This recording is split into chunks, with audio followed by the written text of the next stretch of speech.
بسم اللہ الرحمن الرحیم۔ السلام علیکم ورحمۃ اللہ وبرکاتہ۔ یتیم کی کفالت کا اجر۔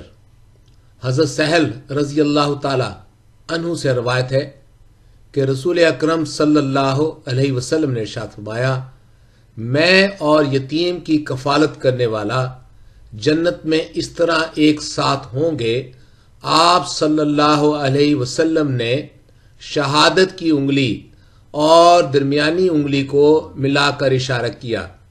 صحیح بخاری حدیث نمبر 5304۔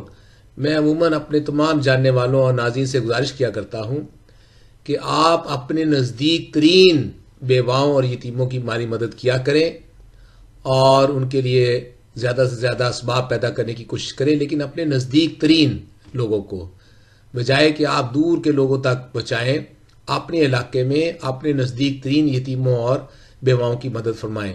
السلام علیکم ورحمۃ اللہ وبرکاتہ۔